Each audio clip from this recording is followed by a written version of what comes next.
नमस्कार।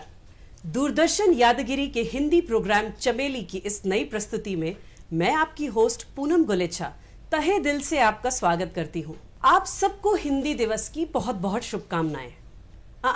कंफ्यूज मत होइए, हम 14 सितंबर की बात नहीं कर रहे। आज है 10 जनवरी, जो कि मनाया जा रहा है विश्व हिंदी दिवस। ये एक ऐसा कॉन्सेप्ट है जो शायद इतना पॉपुलर नहीं है। 14 सितंबर तो हम मनाते हैं, हिंदी दिवस की बहुत सारी सेलिब्रेशन करते हैं, दूरदर्शन के काफ़ी कार्यक्रम हैं जो हम आपके पास लेकर आते हैं। लेकिन 10 जनवरी को क्या होता है, विश्व हिंदी दिवस क्या है, इसके बारे में आपसे बात करने, इसके बारे में आपको बहुत सारी जानकारी देने आज हम आपकी मुलाकात करवाने जा रहे हैं हमारे दो बहुत खास मेहमान जो हमारे साथ दूरदर्शन यादगिरी के स्टूडियो में जुड़े हैं और आज हमसे बात करने जा रहे हैं 10 जनवरी जो कि विश्व हिंदी दिवस मनाया जाता है, क्यों अहम है, क्यों खास है और किस तरह से अलग है, किस तरह से हिंदी को हम देश विदेश में एक अलग स्तर पर, एक अलग लेवल पर लेके जाने की जो कोशिश कर रहे हैं, किस तरह 10 जनवरी मायने रखता है। हम आपसे मुलाकात करवाने जा रहे हैं हमारे पहले गेस्ट डॉक्टर ऋषभ देव शर्मा जी से, जो कि हिंदी के एक जानी मानी हस्ती है। हैदराबाद की हिंदी सर्कल में काफ़ी जानी मानी हस्ती हैं, काफ़ी हिंदी को लेकर काम करते हैं, प्रोफेसर रहे हैं, काफ़ी सालों से जुड़े रहे हैं और 100 से अधिक स्टूडेंट्स को इन्होंने PhD MPhil करवाने में सार्थक रहे हैं, सूत्रधार रहे हैं। काफ़ी सारे काव्य संग्रह पब्लिश कर चुके हैं, कहानियाँ लिखते हैं, किताबें लिखते हैं, कई सारे पुरस्कारों से ये सम्मानित किए गए हैं और आज हमें ये बताने जा रहे हैं कि किस तरह 10 जनवरी और हिंदी भाषा एक इंटरनेशनल लेवल पर लेके जाने में भारत की ये एक कोशिश रही है। आपका बहुत बहुत स्वागत है दूरदर्शन यादगिरी के स्टूडियो में। हमारी जो दूसरी गेस्ट हैं डॉक्टर आशा मिश्रा जी, आपका बहुत बहुत स्वागत है डॉक्टर आशा जी। ये है तो बनारस से, लेकिन शादी के बाद हैदराबाद आकर इन्होंने अपना ग्रेजुएशन किया। बनारस से नहीं, मैं बिहार से हूँ। ओह सॉरी मैं बिहार से हूँ। जब मैं आई थी 30 साल पहले हैदराबाद में, और PhD भी इन्होंने हैदराबाद में आकर अपनी कंप्लीट करी है। इनका हिंदी से जो प्रेम है, हिंदी से जो इनका लगाव है, जिस तरह से ये जुड़ी हैं, एक जर्नलिज्म के पर्सपेक्टिव से, साहित्य के पर्सपेक्टिव से इनका हिंदी से जुड़ना रहा है।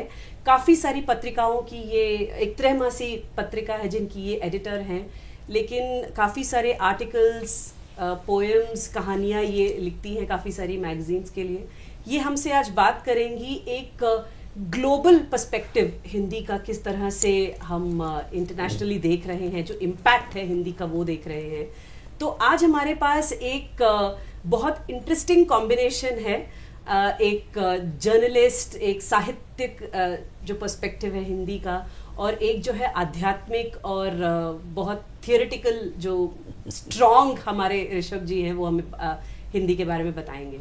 तो ऋषभ जी, मेरा पहला प्रश्न आपसे है, जैसे मैं ये बोल रही थी कि मैं कंफ्यूज हो गई कि 14 सितंबर को क्या होता है, 10 जनवरी को क्या होता है, विश्व हिंदी दिवस और हिंदी दिवस जो 14 सितंबर को हम मनाते हैं, इसमें क्या फ़र्क है? कुछ फ़र्क है भी?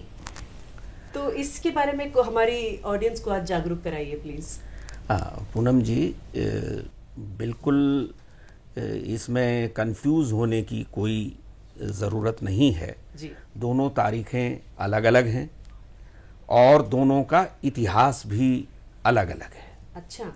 हालांकि हम आज यहाँ 10 जनवरी के कार्यक्रम की बधाई दे रहे हैं जी, या 10 जनवरी पर विश्व हिंदी दिवस की बधाई दे रहे हैं, लेकिन याद हमें 14 सितंबर को भी कर लेना है जी। ये शायद सिर्फ सच को दोहराना है, सभी जानते हैं।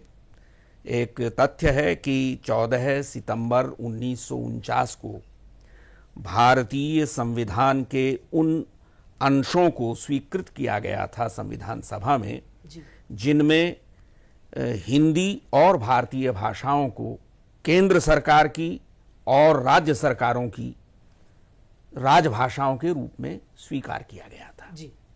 इसीलिए प्रायः हम उसे हिंदी दिवस या राजभाषा दिवस कहते हैं।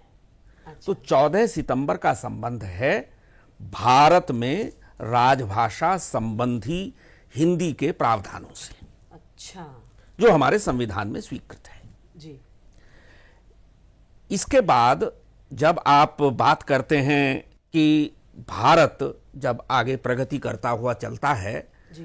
तो ये बात सामने आती है कि हिंदी केवल भारत के प्रांतों को जोड़ने वाली भाषा ही नहीं, जी। बल्कि भारत को शेष विश्व से जोड़ने वाली भाषा के रूप में भी तेजी से आगे बढ़ रही है या उसे बढ़ना चाहिए। इस विचार को ध्यान में रखते हुए कि दुनिया भर में हिंदी भारत की पहचान की भाषा बन सके, जी। जिसे आप कहते हैं राष्ट्रीय गौरव की, भारतीय संस्कृति की, भारतीयता की भाषा बन सके, जी। या हम कहें कि साहब इंडियन आइडेंटिटी जो है उसे व्यक्त कर सके, इस उद्देश्य से 1975 में 1975 में 10 जनवरी को पहला विश्व हिंदी सम्मेलन नागपुर में आयोजित किया गया। अच्छा। तो उस दिन को ध्यान में रखते हुए या उसकी स्मृति में एक प्रकार से बहुत बाद में, यानी 2006 से विश्व हिंदी दिवस 10 जनवरी को मनाना शुरू किया गया। अच्छा। उद्देश्य उसका वह है कि हिंदी को विश्व भर में लोकप्रिय बनाने के लिए, स्वीकार्य बनाने के लिए जी। कार्य किया जाए। बिल्कुल। तो अब इसमें और थोड़ा सा हम इसको स्पष्ट कर दें जी। कि जो 14 सितंबर या हिंदी दिवस, या जिसे हम राष्ट्रीय हिंदी दिवस कह लें अपनी सुविधा के लिए, वह देश में हिंदी प्रचार के लिए है। अच्छा। अंतरराष्ट्रीय स्तर पर, ग्लोबल लेवल पर हिंदी को एक विश्व भाषा या अंतरराष्ट्रीय भाषा बनाने के लिए एक, जिसे कहें कि उद्देश्यबद्ध एक कार्यक्रम जो है वह किया जाए, इस तरह से इसको शुरू किया गया।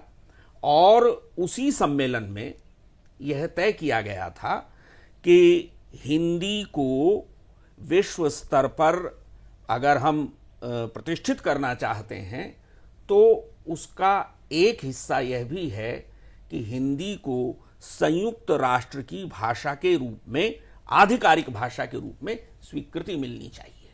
बिल्कुल, एब्सोल्युटली। तो जो सितंबर वाला हिंदी दिवस है वह भारत में राजभाषा के रूप में हिंदी की स्वीकृति का प्रतीक है। करेक्ट। तो 10 जनवरी विश्व में यूएन की भाषा के रूप में हिंदी की प्रतिष्ठा के लिए संघर्ष का प्रतीक है। तो जो 10 जनवरी है वो एक्सटेंशन है 14 सितंबर का। जी। तो एक बहुत ही रेलेवेंट पॉइंट आज हमारे व्यूअर्स जो देख रहे हैं और मेरे जैसे जो कंफ्यूज थे कि 10 जनवरी को क्या होता है और 14 सितंबर को, आई थिंक ये काफ़ी क्लैरिटी आपने दी है कि 14 सितंबर जो है वो नेशनल हिंदी दिवस है और यहाँ के ऑर्गेनाइजेशंस में, बेसिकली इंडिया में, भारत में हिंदी की स्वीकृति के लिए 10 जनवरी एक विश्व स्तर, एक ग्लोबल स्तर पर हिंदी को लेकर जाने के लिए। उस सम्मेलन में पारित प्रस्ताव के अनुरूप एक विश्व हिंदी सचिवालय की स्थापना जो है वो की जानी थी, जो अब मॉरिशस में स्थित है। अच्छा। और वही जो विश्व हिंदी सम्मेलन होते हैं, अब तक 12 सम्मेलन हो चुके हैं, अच्छा, उनकी देखरेख का काम भी, उसका जिम्मा भी उसी का है। और इसी के तहत हिंदी के लिए एक अंतर्राष्ट्रीय विश्वविद्यालय भी बनना था। अच्छा। तो वह महात्मा गांधी अंतर्राष्ट्रीय हिंदी विश्वविद्यालय वर्धा में स्थापित हुआ है। अच्छा। तो विश्व हिंदी सचिवालय और महात्मा गांधी अंतर्राष्ट्रीय हिंदी विश्वविद्यालय जी की स्थापना जी इसी जो उद्देश्य है कि विश्व में हिंदी को प्रतिष्ठित करना, भारत की पहचान के रूप में और एक वैश्विक संपर्क की भाषा के रूप में, बिल्कुल बिल्कुल, वह इसका उद्देश्य है।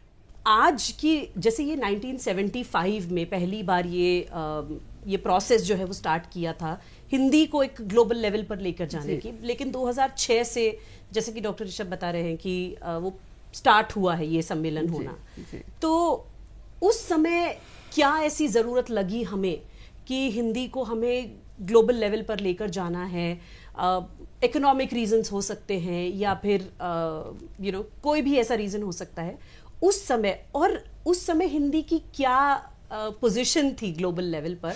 और आपके हिसाब से जो आपका एकेडमिक आपका जो पर्सपेक्टिव है, आप ग्लोबली भी इतना ट्रैवल करती हैं, तो आज हिंदी किस लेवल पर आ चुकी है इस एफर्ट के बाद?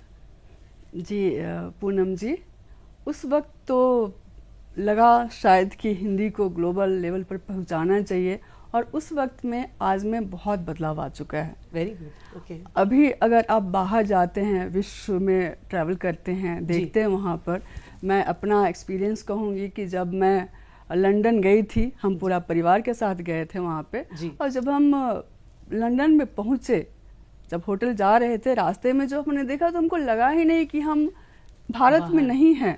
अच्छा। वहाँ पे हम फुटपाथ पे चल रहे हैं तो हिंदी बात करने वाले हैं, कहीं कोई स्टोर में जा रहे हैं तो हिंदी बात करने वाले हैं, तो बिल्कुल ही नहीं लगा। और कोई दुकान है कहीं नहीं। अभी आजकल की बात करूँ मैं तो स्विट्जरलैंड जैसी जगह में, जहाँ पे लोग हिंदी बहुत कम बोलते हैं और हिंदी के लिए बिल्कुल ही वो जगह सूटेबल नहीं है कहा जाता है जी। वहाँ पे लिखा होता है एक प्लेट राजमा चावल की कीमत तुम क्या जानो। जो शाहरुख खान का डायलॉग है वो वहाँ पर है।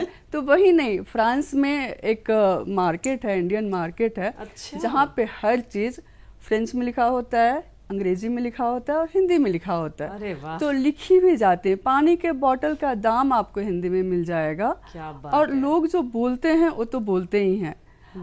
शायद हमारी नई पीढ़ी जो जा रही है वहाँ पे जी। उन लोगों से मिल रही है जी। तो हो सकता है कि जो वहाँ वाले हैं उनसे उनके साथ वो हिंदी में बात नहीं करते होंगे, लेकिन कुछ कुछ शब्द हैं जी जो जरूर ट्रांसफर हो जाती है।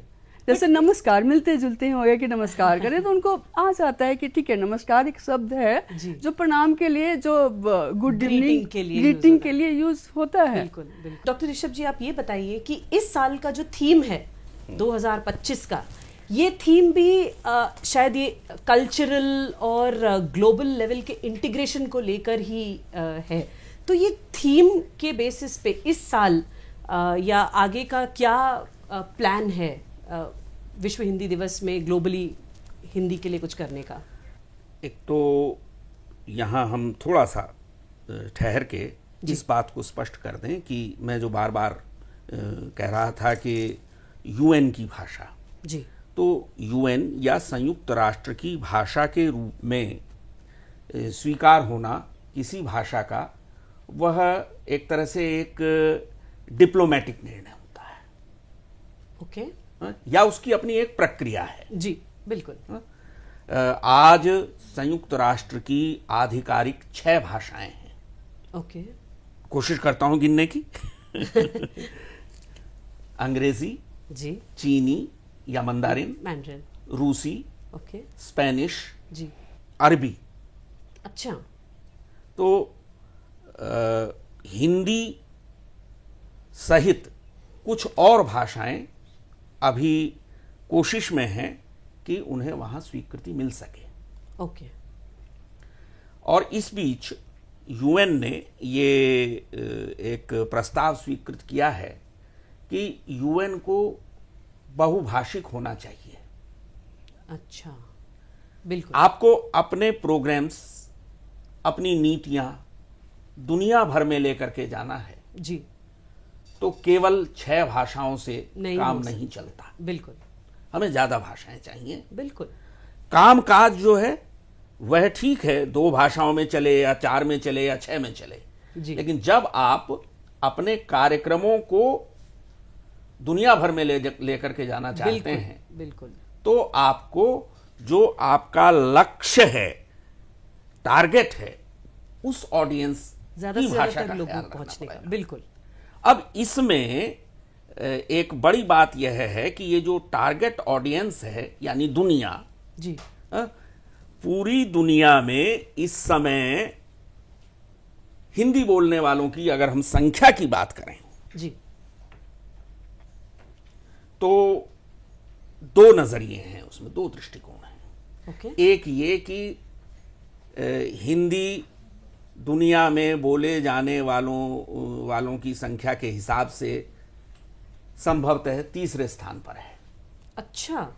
लेकिन यह जो तीसरे स्थान के लिए गणना की जाती है, इसमें हम हिंदी के केवल उस रूप की गणना कर रहे हैं जिसे आप खड़ी बोली कहते हैं।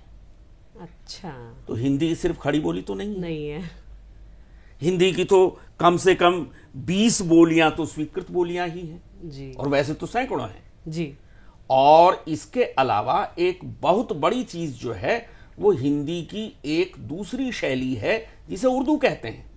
ओ। बोलने के हिसाब से तो हिंदी उर्दू दो नहीं है ना। जी जी जी, बिल्कुल। काफी वर्ड्स भी सिमिलर हैं। भाषा वैज्ञानिक यह मानते हैं कि जी। उर्दू हिंदी की एक शैली है। जी। तो अगर आप दुनिया भर में हिंदी और उर्दू और इन बोलियों को मिला लें। को एक साथ कर लें, चूंकि ये वस्तुतः एक ही है, हिंदी ही है, जी। तो यह संख्या दुनिया में बोली या जानी जाने वाली भाषाओं में सबसे अधिक हो जाती है। अच्छा, मैंड्रिन से भी ज्यादा? जी। ओ। और जब हम एक ऐसी भाषा के प्रतिनिधि हैं जो एक तरह से, भले ही इसे आप कहें कि अनौपचारिक रूप से, औपचारिक रूप से आप तीसरे स्थान पर कह रहे हैं जी, लेकिन अनौपचारिक रूप से एक, वैसे इसे स्वीकार किया जाएगा, आज नहीं तो कल स्वीकार किया जाएगा विश्व स्तर पर। जी। जयंती प्रसाद नौटियाल एक रिसर्चर हैं। जी। उन्होंने अनेक दशकों के रिसर्च से, दुनिया भर में रिसर्च के बाद ओ। यह स्थापित किया है जी। कि हिंदी दुनिया भर में सबसे अधिक बोली जाने वाली या समझी जाने वाली भाषा है। अरे वाह। इस तथ्य को आज नहीं तो कल स्वीकार करना पड़ेगा। बिल्कुल। अच्छा, ये स्वीकार इसलिए भी करना पड़ेगा, अभी आप जब आशा जी से बात कर रही थी तो आपने कहा था कि इकोनॉमी जी। एक बहुत बड़ा बाजार है। बिल्कुल बिल्कुल। दुनिया के भीतर हिंदी भाषियों से एक बहुत बड़ा बाजार बनता है। उस बाजार तक आप यदि एक विज्ञापन से पहुंच सकते हैं सबसे ज्यादा, तो ये हमारी ताकत है। बिल्कुल। तो ये दो स्थितियां हैं, एक है यूएन की भाषा होना और एक है दुनिया में समझी जाने वाली भाषा होना।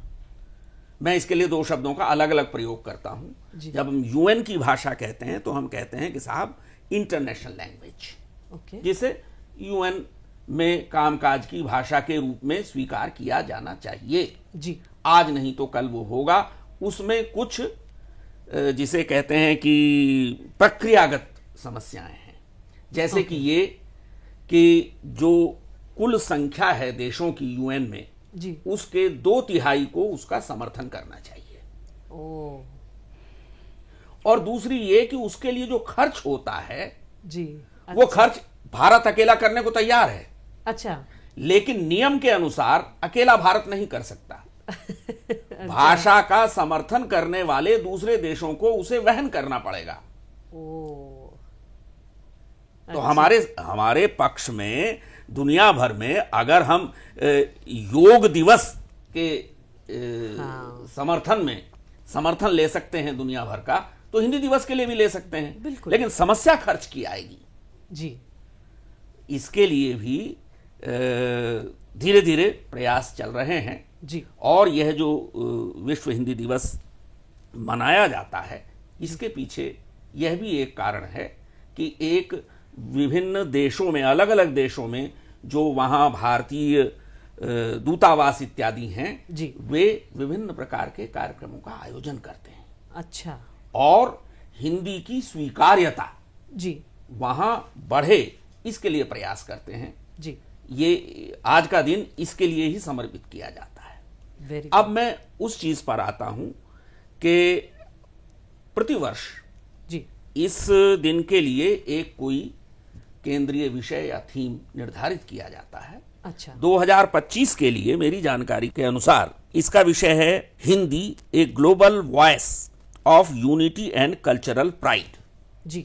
यानी हिंदी एकता और सांस्कृतिक गौरव की वैश्विक आवाज। जी। इससे ही पता चल रहा है कि हमारा उद्देश्य क्या है। है? हम चाहते हैं आज जब हम 2025 में बैठे हुए हैं, जी। जब हमारी आजादी को प्राप्त किए, बल्कि लोकतंत्र हुए हमें 75 साल हो गए हैं, जी। तब हम यह कह रहे हैं कि हम दुनिया को हिंदी के रूप में एक उपहार दे रहे हैं। और यह उपहार है केवल हमारी राष्ट्रीय एकता के लिए नहीं, जी। वैश्विक एकता के लिए, चूंकि मेरे भारत के लोग दुनिया भर में बैठे हुए हैं। बिल्कुल बिल्कुल। तो जो एक वैश्विक एकता के तार जोड़ने का काम, जी। भावनात्मक संवेदनात्मक तार जोड़ने का काम जो है, बिल्कुल। वो हम हिंदी भाषा से ले सकते हैं। बिल्कुल। आप देखती होंगी कि जब विशेष रूप से भारत के प्रधानमंत्री या राष्ट्रपति किसी भी देश में जाते हैं, जी। उनका किस प्रकार से भारतीय पद्धति से, वहां की पद्धति से भी और भारतीय पद्धति से भी जो है स्वागत सत्कार किया जाता है। बिल्कुल। तो एक तरह से ये जो भावनात्मक जुड़ाव है उसका प्रतीक है। बिल्कुल। और वो जो हिंदी या कहें कि भारतीय समुदाय, जिसे हम प्रायः प्रवासी कहते हैं, वह जहां जहां भी है, जी। एक जुड़ाव जो है इस मेनलैंड के साथ अपना महसूस करे, जी। ये एक भाव है। और दूसरी चीज जो और भी अधिक महत्वपूर्ण है वह है भारतीय सांस्कृतिक गौरव, जिसे हम एक तरह से कहें कि यह हमारी सॉफ्ट पावर है। जी। हमारे पास हमारी संस्कृति के जो अलग अलग कहना चाहिए कि उन्नायक तत्व हैं। जी। अभी हम जैसे योग की बात कर रहे थे, हमारा संगीत है, हमारी नृत्य है, हमारे भोजन हैं, हमारे तीर्थ स्थल हैं, जी। उनके बारे में जानकारियां हैं। और यानी दुनिया भर में भारत के प्रति एक जिज्ञासा का नया भाव पैदा हुआ है। बिल्कुल। क्योंकि जो उपनिवेश युग में भारत के बारे में गलत फहमियां दुनिया भर में फैलाई गई थी, जैसे कि पिछड़ी हुई सभ्यता। हाँ। दुनिया की जो सभ्यता सबसे अधिक अग्रणी सभ्यता थी, उसे उपनिवेशवादियों ने दुनिया की सबसे पिछड़ी सभ्यता बना दिया। जी। और हमें हमारी चीजों के लिए कहना चाहिए एक हीन भावना से भर दिया। अब हम उन हीन भावनाओं से बाहर निकल रहे हैं। जी। ये हमारे सांस्कृतिक गौरव का प्रतीक है। तो उसमें भाषा भी एक है। जी। हम अपनी भाषा के माध्यम से, हिंदी के माध्यम से दुनिया को एक तरह से सांस्कृतिक वैभव जो हमारा है उससे परिचित करा सकते हैं। Absolutely. और दुनिया के सांस्कृतिक वैभव को अपने यहां आयत्त कर सकते हैं। Absolutely. तो ये जो आदान प्रदान और परस्पर जिसे कहें कि एक बुनावट है पूरे जगत की, जी। जो यह दिखा सके, फिर वही भारतीय संस्कृति की बात आती है कि संपूर्ण धरातल पर जितने भी लोग रहते हैं वे मूलतः एक ही परिवार के सदस्य हैं। हाँ। और वह सदस्य है मानव परिवार, मनुष्य परिवार, बिल्कुल। जिसे हमारे पूर्वजों ने कहा कि वसुधैव कुटुंबकम। तो वसुधैव कुटुंबकम की धारणा को व्यावहारिक रूप से दुनिया में प्रचलित, प्रचारित और स्वीकृत कराने के लिए जी। मैं समझता हूं कि हिंदी का बड़ा योगदान आज के समय में हो सकता है। क्योंकि इसी के माध्यम से हम लोगों के बीच दुनिया में यह संदेश ले जा सकते हैं कि यह समय युद्ध का नहीं, बुद्ध का है। यह समय अहिंसा का है, यह समय भाईचारे का है, यह समय एक दूसरे को यानी काटने का नहीं, बल्कि मनुष्य को मनुष्य से जोड़ने का है, देशों को देशों से जोड़ने का है। बिल्कुल।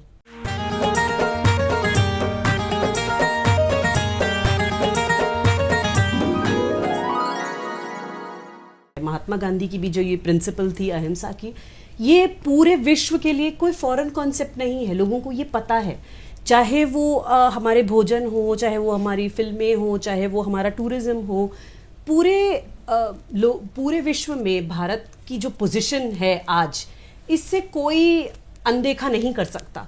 हमारी जो प्रधानमंत्री की भी ये कोशिश रही है भारत को एक विश्व स्तर पर लेकर जाने की, जिस तरह से डॉक्टर आशा जी बता रही थी नमस्कार, ये कोविड के बाद और ज़्यादा हमारे प्रधानमंत्री ने जाकर जब हर जगह नमस्कार करना शुरू किया, तो ये भारत के प्रति कि ये हो गया कि अच्छा ये भारत से मिली हुई हमें नमस्कार एक चीज़ है। तो अब की बार XXS की सरकार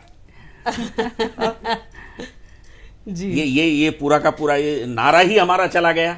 जी बहुत सारी ऐसी अभिव्यक्तियां हैं जी जो भारत से दुनिया भर में गई हैं इस दौरान। बिल्कुल बिल्कुल। तो डॉक्टर आशा जी, जैसे थीम में भी है, मेरे लिए तो जो की वर्ड है इस बार इस साल के थीम में वो है गौरव। और जिस तरह से डॉक्टर ऋषभ जी भी बता रहे थे कि हम फॉर एग्जांपल चीन अगर चले गए, वहां पर अगर आपको उनके साथ काम करना है, मतलब चीनी भाषा में ही बात करके अपना काम करवा सकते हैं, क्योंकि उन्हें अपनी भाषा को लेकर जो गौरव है, जो प्राइड है, जो मतलब उनका काम करने का भी तरीका है, हम कहीं ना कहीं शायद वो अपनी भाषा को लेकर, अपने रहन सहन को लेकर, अपने देश को लेकर शायद हम इतने प्राउड नहीं है। तो जब हम बाहर भी जाते हैं हम फटाफट उनका एक्सेंट पिकअप कर लेते हैं, बट क्यों हम अपनी भाषा को लेकर शायद इतना गौरवशाली नहीं महसूस करते? ये चेंज हो रहा है, बट इस पे हमें बताइए कि किस तरह से हम अपनी इस माइंडसेट को, इस थॉट प्रोसेस को चेंज कर सकते हैं और क्यों हमें चेंज करना चाहिए?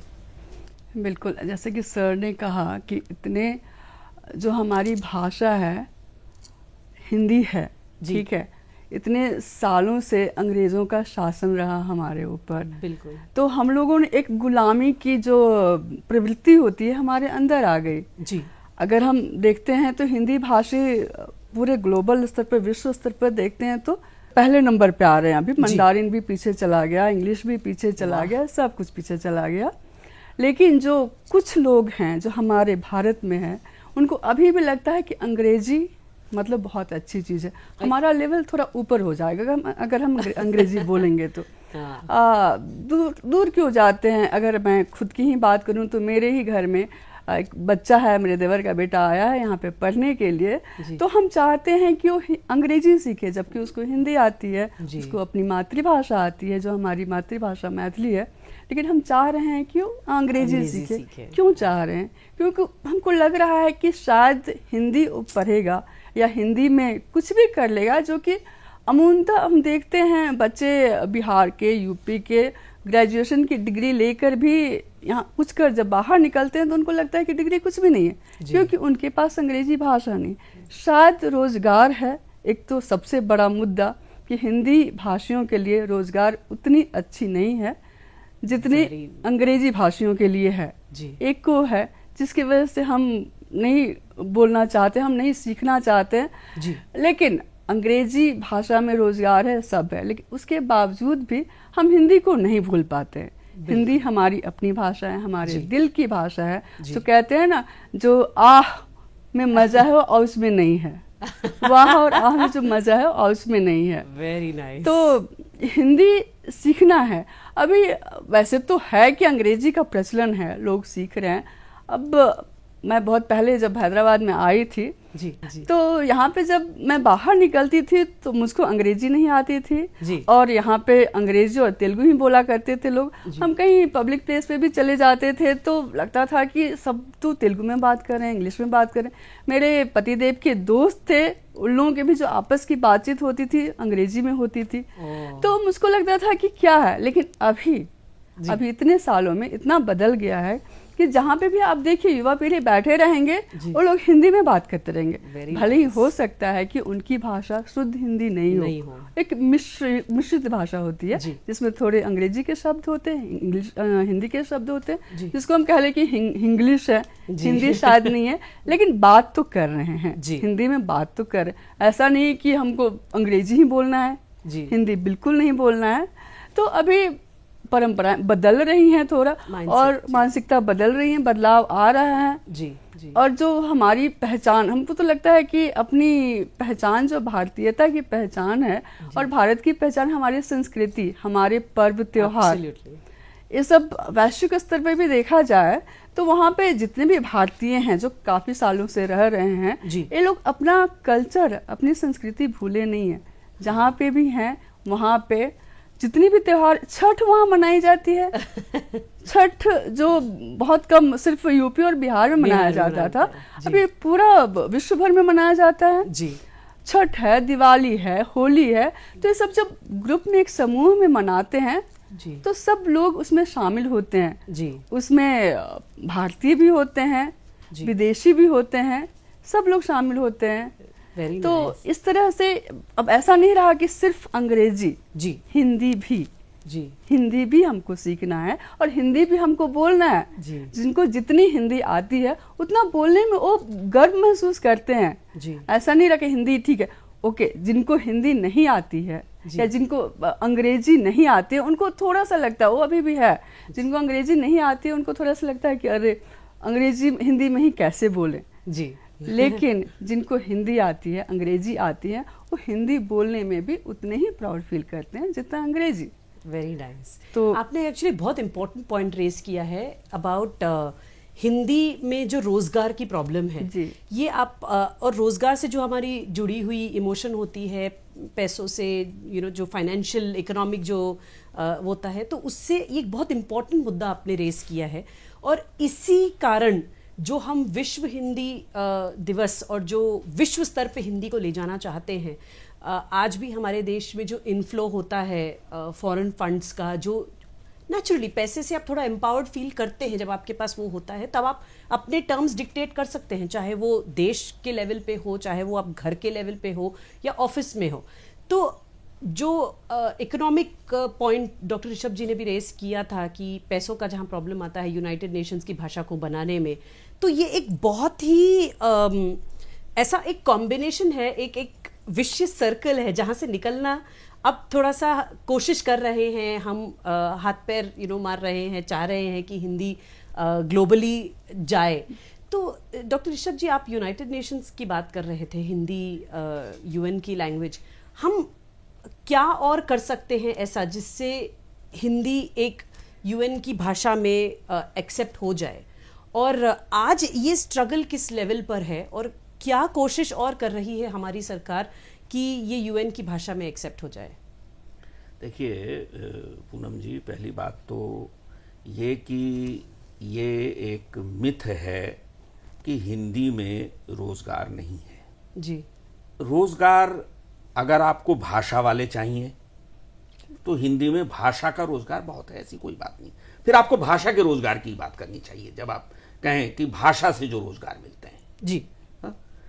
मैं बताऊं आपको कि जो यूनाइटेड नेशंस है जी, वह अनुवाद की नौकरियों के लिए सबसे बड़ा फोरम है। अच्छा। अनुवादक मिलते नहीं है। असल चीज जो है, नौकरी भाषा से नहीं, नौकरी के लिए स्किल चाहिए।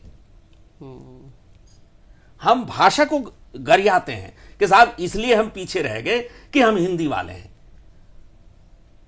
हम विषय का कितना ज्ञान रखते हैं अपने आप से जरा अपनी छाती पर हाथ रख करके पूछें। ट्रू। अगर हमें अपने विषय का पूरा ज्ञान है तो भाषा गौण हो जाएगी। और जहां हमें कम्युनिकेशन की और भाषा की जरूरत है वहां तो हमें भाषाएं आनी चाहिए, अंग्रेजी भी आनी चाहिए, हिंदी भी आनी चाहिए, बिल्कुल। या जिस भाषा की आवश्यकता है वो आनी चाहिए। एक तो चीज ये, और दूसरी चीज वही जो आपने कहा कि अभी तक भी हम अपने उपनिवेशवादी मानसिकता से पूरी तरह बाहर नहीं आए हैं। हाँ। और अंग्रेजी का लबादा जो है उसे अपने ऊपर हमने चढ़ा रखा है। हम सोचते हैं दुनिया भर के तमाम ज्ञान की खिड़की यही एक है, या दुनिया भर के तमाम रोजगार की खिड़की यही एक है। ऐसा नहीं है। ये समझने और समझाने की जरूरत है हमारे विद्यार्थियों को, हमारे अभिभावकों को, हमारे समाज के नेतृत्व को। जी। और असल चीज जो है, जो आप यूएन में क्या कर रही है भारत सरकार हिंदी की स्वीकृति के लिए, तो मैं एक सूचना आपको देना चाहूंगा। जुलाई 2023 में भारत ने संयुक्त राष्ट्र को हिंदी के कार्य के लिए 10,000 अमेरिकी डॉलर यानी 8.3 करोड़ रुपए का योगदान दिया है। अच्छा, अरे वाह। हम खर्च करने के लिए तैयार हैं, जी। समस्या प्रक्रिया की है, हाँ तो वह धीरे धीरे वह भी हो जाएगी जी। और उसके लिए जैसा मैंने अभी पहले भी कहा था, वातावरण तैयार हो रहा है। और अच्छी बात यह है कि संयुक्त राष्ट्र इस मामले में एक तरह से खुले मन से सामने आया हुआ है। जी। वह महसूस करता है कि भाषाई समावेशिता यानी जो इंक्लूसिवनेस है, जी। लैंग्वेज या लिंग्विस्टिक इंक्लूसिवनेस जो है वो बड़ी जरूरी है दुनिया में संयुक्त राष्ट्र को अपने लक्ष्यों में सफल होने के लिए। जी। आपको मानवाधिकार के लिए काम करना है, आपको विश्व शांति के लिए काम करना है, जी। आपको युद्धों को बंद कराने के लिए काम करना है। बिल्कुल। तो आप केवल जो गिनी हुई 6 ऑफिशियल आपकी भाषाएं हैं उनसे काम नहीं चला सकते। ट्रू। तो ये जो समावेशिता है इसे उसने स्वीकार किया है जी। और इसीलिए जो है यह संभावनाएं बन रही हैं कि हिंदी, पुर्तगाली और भी 2 भाषाएं, कम से कम 4 भाषाएं जो हैं वे पंक्ति में इस समय हैं जो संयुक्त राष्ट्र में स्वीकृत हो सकती हैं। जी। और उसके लिए आप जानते हैं कि कूटनैतिक स्तर पर सहमतियां बनानी होती हैं। बिल्कुल। और दूसरी तमाम तरह की राजनीति के बीच में यह चलता रहता है, चलता रहेगा। हिंदी एट यूएन एक परियोजना है जिसके तहत जो कुछ कार्य अंग्रेजी में भी वहां होते हैं या अन्य भाषाओं में होते हैं, वे हिंदी में हिंदी भाषियों के लिए भी उपलब्ध कराए जाने की योजना है। अच्छा। बाकायदा उसकी एक साइट है और जो यूनाइटेड नेशंस का पत्रक प्रकाशित होता है जी। वह आप क्लिक करेंगे तो हिंदी में अनुवाद होकर सामने आ जाता है। अच्छा। और इसी तरह से उसके रेडियो प्रोग्राम्स भी हैं जो हिंदी के माध्यम से आ रहे हैं। इस सब के लिए एक तरह से यानी बहुभाषावाद को, मल्टीलिंग्वलिज्म को 2022 में यूएन में स्वीकृति प्राप्त हो गई है। एक चीज़ जो यहाँ और मैं कहना ज़रूरी समझ रहा हूँ आपके इस प्रश्न को आगे बढ़ाते हुए एक तरह से, वो ये है कि अभी जो बात कर रहे थे कि साहब किन किन अवसरों पर लोग दुनिया में हिंदी का प्रयोग कैसे करते हैं जी। हाँ? अभी जैसे कहा कि साहब जो है आप किसी होटल में जाते हैं तो वहाँ एक कैप्शन लिखा हुआ मिल रहा है। आपको यानी सेंट पीटर्सबर्ग में, रूस में जी। अगर रशियन के साथ साथ देवनागरी लिपि में भी मुझे मीनू मिल रहा है, वाह। तो इसका कारण क्या है? इसका कारण है कि मैं बाजार हूं भाई। हाँ। उन्हें अपनी चीज मुझे बेचनी है। बिल्कुल। तो ये इससे जो है एक कंसेप्ट आया है इधर जिसे कहते हैं कांटेक्ट जोन, संपर्क क्षेत्र। भाषाएं किन किन क्षेत्रों में संपर्क करके और अपने आप को आगे फैलाती हैं। हिंदी किन क्षेत्रों में फैल रही है उसमें, जैसे एक जो बड़ा क्षेत्र है, आशा जी अपने अनुभव से भी इस बारे में बताएंगी, कि विवाह का क्षेत्र है। हाँ। अब विवाह जो है वो एक मोहल्ले में होने वाली घटना नहीं रह गई है। बिल्कुल। अब तो आप डेस्टिनेशन मैरिज करते हैं। भारत के लोग विदेशों में जा जा करके कर रहे हैं, विदेशों से लोग भारत आ करके कर रहे हैं जी। और लोगों का आना जाना होता है। हाँ। उसके साथ उस विवाह के साथ जुड़ी हुई जो सारी की सारी सांस्कृतिक और आप कहें कि लोकाचार की भाषा है, उसका आदान प्रदान होता है। एब्सोल्युटली, बहुत बड़ा मार्केट है ये। हमारे रस्मों के नाम हैं जी। हल्दी का नाम आप कैसे अनुवाद करेंगे? हल्दी एक रस्म है। आप केवल हल्दी का जो हल्दी अंग्रेजी शब्द कह दें या मेहंदी का अंग्रेजी शब्द कह दें उससे नहीं चलेगा। अभी हम चर्चा कर रहे थे आशा जी से, आप कहते हैं लेडीज संगीत, लेडीज म्यूजिक क्यों नहीं कहते? तो ये जो Very true. लेडीज संगीत हम कह रहे हैं, जी। मेहंदी की रस्म कह रहे हैं, तो जब कोई विदेशी समूह किसी शादी में भारत आता है जी। तो इन सबको आप ट्रांसलेट नहीं कर सकते, उन्हें सीखना पड़ेगा करता है। कि हाँ ये हल्दी से भाई जलेबी तो जलेबी है, राउंड राउंड राउंड स्टॉप थोड़ी है। डोसा तो डोसा है। बिल्कुल। तो ये जो चीज है, विवाह और उसके साथ जो जुड़ा हुआ पूरा का पूरा जो है एक Fantastic. कहें कि परिप्रेक्ष्य है, वह भाषाई संपर्क का एक बहुत बड़ा माध्यम हिंदी के लिए बना हुआ है, देशी और विदेशी के बीच में। फैंटास्टिक। फिर दूसरी चीज तो बड़ा साफ है ही, कम्युनिकेशन के जितने अब क्षेत्र हैं, और अब जो है इसमें अनुवाद का क्षेत्र जुड़ गया है जी। अब ये कहा जा रहा है कि आने वाले 20 वर्षों में शायद मानव अनुवादकों की जरूरत खत्म हो जाएगी। आप एक क्लिक से एआई।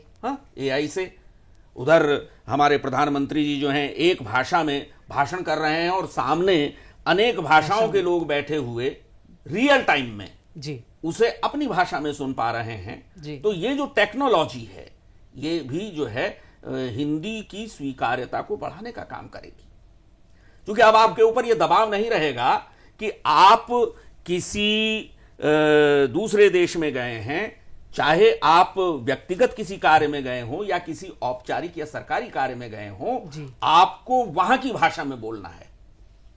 ये दबाव नहीं रहेगा। आप अपनी Interesting. भाषा में बोलें, वो अपनी भाषा में बोलें, जी। हम अपनी भाषा में सुन लेंगे, वो अपनी भाषा में सुन लेंगे। तो इसलिए मुझे लगता है कि हिंदी की स्वीकार्यता विश्व स्तर पर बढ़ने में ये एक बड़ा जो है संपर्क रहेगा। क्षेत्र है। इसी का एक्सटेंशन हो सकता है, जिसे हम पहले भी कह चुके हैं, कल्चर, जो हमारी थीम के साथ भी जुड़ रहा है आज की, जी। कि संस्कृति के जो अलग अलग पहलू हैं, जी। चाहे वो हमारे साहित्य के माध्यम से जा रहे हों, चाहे वो हमारी मौखिक परंपराओं के माध्यम, क्योंकि हमारे पास बहुत सारा मौखिक ज्ञान भी है। बिल्कुल। यानी हम इतनी पुरानी सभ्यता हैं, हमारे पास अभी मैं कहीं पढ़ रहा था कि साहब ज्ञान को एक पीढ़ी से दूसरी पीढ़ी तक ले जाने के लिए स्मृति, मति और प्रज्ञा, अच्छा। 3 चीजें हैं। तो सबसे पहली चीज है स्मृति। हम अपने ज्ञान को स्मृति के आधार पर एक पीढ़ी से दूसरी पीढ़ी तक पहुंचाते आए हैं, और वह ज्ञान अभी तक भी अलिखित है बहुत सारा। बिल्कुल। बहुत सारे लोग रिसर्चर्स आते हैं भारत में उसे प्राप्त करने के लिए, हाँ। और वो मेरी भाषा में है, वो भारत की भाषा में है, बिल्कुल। वो हिंदी और उसकी बोलियों में है, जी। या अन्य भारतीय भाषाओं में है, एब्सोल्युटली। और इसे यहां से विदेश ले जाना है, आपको शोध करना है, तो उसमें काम करना पड़ेगा। ये एक बड़ा संपर्क क्षेत्र है। फिर दूसरी चीज है मति।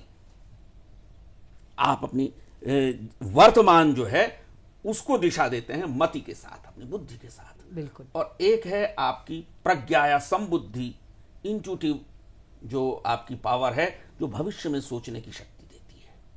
अब ये जो बुद्धि के जो हमारे 3 स्तर हैं, जी। या कहें कि ज्ञान को एक पीढ़ी से दूसरी पीढ़ी तक ले जाने के अंतरण के जो ये पक्ष हैं, मैं समझता हूं कि जिसे हम कह रहे हैं कि सांस्कृतिक गौरव को दुनिया भर में भारत के स्थापित करने की भाषा के रूप में हिंदी आगे बढ़ेगी, जी। ये उसमें बड़ी काम आने वाली चीज है। फिर चौथा जो बिंदु है वो शिक्षा का है।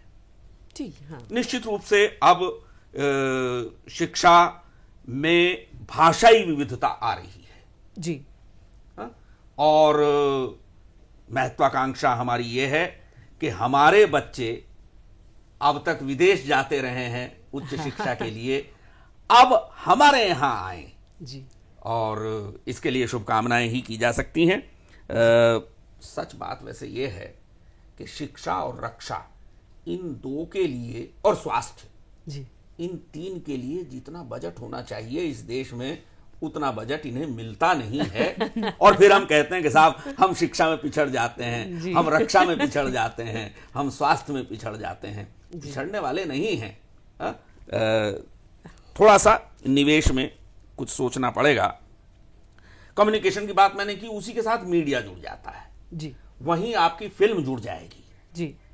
और फिल्म के साथ जो गीत, संवाद, आप देखिए कि हिंदी के गीतों की जो लोकप्रियता है, जी जी, आप हिंदी के गीतों की जो लोकप्रियता दुनिया भर में है, वो केवल गिरमिटिया देशों तक ही सीमित नहीं है, नहीं। या वो केवल खाड़ी देशों तक ही सीमित नहीं है, वो यूरोप में भी है। बिल्कुल। वो मुझे जर्मनी के जो मेरे दोस्त हैं वो भी बताते हैं कि साहब हम तो जो है हिंदी फिल्में देखते हैं, और अब तो स्थितियां ये हो गई हैं कि अपनी भाषा में हम उसकी डबिंग भी देख लेते हैं जी सुनते हिंदी में, वो हिंदी में सुनना चाहते हैं, जी हिंदी सुनने में कैसी लगती है। जी, ये जो चीज है, यानी एक फिल्म का एक बहुत बड़ा क्षेत्र। मैं अपनी बात को यहां समेटूं तो मॉस्को यूनिवर्सिटी में कुछ विद्यार्थियों से बात करते हुए मैंने सवाल किया कि आखिर आप हिंदी क्यों पढ़ते हैं? जी, आपके यहां तो वही रोजगार वाली बात करते हैं ना, आपके यहां तो रोजगार नहीं है। तो उन्होंने कहा नहीं, हम रोजगार के लिए भाषा नहीं पढ़ते हैं। पहली बात तो ये कि हम भारत को जानने के लिए भाषा पढ़ते हैं। जी बिल्कुल, फैंटास्टिक। और भारत को जानना है तो हिंदी को जानना पड़ेगा। ये जो समझ पैदा हो रही है दुनिया में, हाँ। ये हिंदी की ताकत है। जी, और दूसरी चीज उन्होंने कही, कई बच्चों ने मुझसे कहा कि हम बंबई जाना चाहते हैं, अच्छा फिल्म में जाना चाहते, इसलिए वो हिंदी मराठी सीख रहे हैं। क्या बात है तो ये जो है, जो ग्लैमर है, हाँ हिंदी के साथ एक ग्लैमर भी जुड़ रहा है जी, और एक बड़ा बाजार है। आप देख रहे हैं फिल्म का कि अब लोग जो हैं तमाम बड़ी फिल्मों को एक से अधिक भाषाओं में एक साथ रिलीज कर रहे हैं, भारतीय भाषाओं में भी और विदेशी भाषाओं में भी। हाँ। तो इस तरह से हिंदी जो है, भले उसके कोई शब्द, कोई गीत लोगों के कानों में पड़े, लेकिन वो निश्चय ही उसकी लोकप्रियता जो है वह निरंतर बढ़ रही है। और कम से कम मैं तो ये कहना चाहूंगा कि मैं हिंदी की विश्व यात्रा से संतुष्ट हूं जी, और पूरी तरह से आशावान हूं कि आज नहीं तो कल हिंदी को विश्व भाषा का गौरव मिलेगा। बहुत ही आपने इतने इंटरेस्टिंग पर्सपेक्टिव्स को जोड़ा है और ये बताया है कि किस तरह से भारत में आज एक कोशिश हो रही है एक हर एस्पेक्ट को टच करने की, कि जहां से हिंदी की एंट्री हो सकती है भारत में और विश्व में, जो कनेक्शन जहां एस्टैब्लिश हो सकता है, वो सारे एंट्री पॉइंट्स को आपने इतने बखूबी हमें एक्सप्लेन किया है कि, और इतनी पॉजिटिविटी आपने आज बताई है डॉक्टर ऋषभजीत, की हमें खुद भी यकीन होने लगा है कि हमें हिंदी बोलने में और हिंदी भाषा में बात करने में, बाहर जाकर अपनी भाषा के प्रति जो प्रेम है उसमें हमें बहुत शर्माना नहीं चाहिए, हिचकिचाना नहीं चाहिए। डॉक्टर आशा जी, ये मेरा शायद आपसे प्रश्न है कि आप साहित्य के माध्यम से भी हिंदी से जुड़ी हैं, जर्नलिज्म से भी आप एडिटर रही हैं एक त्रैमासी पत्रिका की, तो आप ये उस माध्यम से और आज दूरदर्शन के माध्यम से आप हमारे व्यूअर्स को क्या मैसेज देना चाहती हैं? किस तरह से आप उन्हें या तो कन्विंस करेंगी या फिर एक दिल से, जो आपने बोला था आ निकलेगी, आउच नहीं, कि अपनी भाषा के प्रति जो गौरव है, जो प्रेम है, उसे नेक्स्ट लेवल तक लेकर जाने के लिए विश्व हिंदी दिवस पर हमें उसी पैशन से, उसी जज्बे से मनाने की जो कोशिश करनी चाहिए। आप ओवरऑल हमारे व्यूअर्स को आज क्या मैसेज देना चाहेंगी? हिंदी साहित्य भी एक बहुत बड़ा माध्यम है हिंदी को विश्व भर में पहुंचाने के लिए। पहले से ही बात करें तो रामायण है, वाल्मीकि जी हैं, बहुत सारे साहित्यकार हैं, तुलसी रामायण है, रामचरितमानस, जो गिरमिटिया के ज़माने से जो यहाँ से लेके गए लोग अभी तक सुरक्षित रखे हुए हैं, उनकी पूजा करते हैं, तो एक भावना जुड़ी है। बाकी तो साहित्य है जो पढ़ते हैं, सब अनुवाद होती है अलग अलग भाषाओं में, अनुवाद के माध्यम से। गीत, अगर संगीत भी, गीत भी कहा जाए तो भी एक साहित्य ही है। बिल्कुल, जो हम लिखते हैं वही तो गीतों के, संगीत के माध्यम से फिर बड़े स्क्रीन पे, पर्दे पे दिखाया जाता है और फिर इस तरह से प्रचारित होता है, लोगों के अंदर जाता है, अंदर उतरता है। तो साहित्य भी एक बहुत बड़ा माध्यम है हिंदी को वैश्विक स्तर पर पहुंचाने के लिए जी। और संगीत तो ऐसा माध्यम है कि सर ने बोल दिया, लेकिन मेरा भी एक अनुभव है कि जब वहाँ के लोग हिंदी गाने न सिर्फ सीखते हैं, जबकि उनकी भाषा नहीं है, लेकिन वो लोग सीखते हैं हिंदी गाने। भले ही उनका एक्सेंट नहीं होता है तो थोड़ा सा उनको लगता है कि नहीं गाना चाहिए, लेकिन सीखते हैं। जी। अभी मेरे घर में शादी हुई तो वहाँ के कुछ बच्चे आए थे, उन्होंने गाया, उन्होंने डांस किया हिंदी गाने पे, और बहुत ही अच्छे से। तो हिंदी तो विश्व स्तर पर पहुंच चुकी है, गुड। उसको कोई नहीं रोक सकता। अभी हम आंकड़े ही देखिए तो हम कहाँ से कहाँ पहुंच गए हैं। जी जी। भले हम थोड़े रूप बहुत पहले गए थे, हम जब शायद राजस्थान के और कुछ लोग राजस्थान, गुजरात और कहीं के लोग गए थे जो सिर्फ यायावरी के रूप में गए थे, बस उतना ही था उनका काम। लेकिन वहाँ पे वो लोग बस गए। जी जी जी। वे बस से वहाँ पे उन्होंने व्यापार किया, उनकी फिर पीढ़ियां वहीं पे रह गई। सब कुछ उन लोगों ने अपना लिया, लेकिन अपनी भाषा जो अपना उनका मूल था उसको उन्होंने नहीं छोड़ा। भले ही वहाँ की भाषा लोग सीख गए, वहाँ का कल्चर, वहाँ की संस्कृति सब कुछ उन लोगों ने कर लिया, लेकिन भाषा नहीं छोड़े। तो ये बढ़ता रहेगा, इसका समापन नहीं होगा, ये आगे बढ़ता रहेगा। और मुझे पूर्ण विश्वास है कि हिंदी विश्व स्तर पर नंबर 1 ऐसे तो बनी हुई है ही, हर क्षेत्र में ऑफिशियल भी नंबर 1 बनेगी। धन्यवाद। विश्व हिंदी दिवस की आप सबको बहुत बहुत शुभकामनाएं देते हुए आज हम धन्यवाद देना चाहते हैं डॉक्टर ऋषभ देव शर्मा जी का और डॉक्टर आशा मिश्रा जी का कि आप दूरदर्शन यादगिरी के स्टूडियो में हमारे साथ आए, हमारे साथ जुड़े, हिंदी दिवस पे इतनी बेहतरीन बातें करी, इतना एक खूबसूरत माहौल बनाया कि अब हम यहाँ से निकल कर अपने आप से ये वादा करें कि हम बात करेंगे तो हिंदी में, और दोस्तों के साथ भी, काम को लेकर भी, और अगर बाहर जाए तो भी। आशा करती हूँ कि आपको ये हमारा प्रोग्राम बहुत अच्छा लगा, बहुत पसंद आया। इसी तरह दूरदर्शन यादगिरी के प्रोग्राम्स में हमारे साथ जुड़े रहिए। तब तक मैं आपकी होस्ट पूनम गोलेछा आप सबसे विदा लेती हूँ। नमस्कार।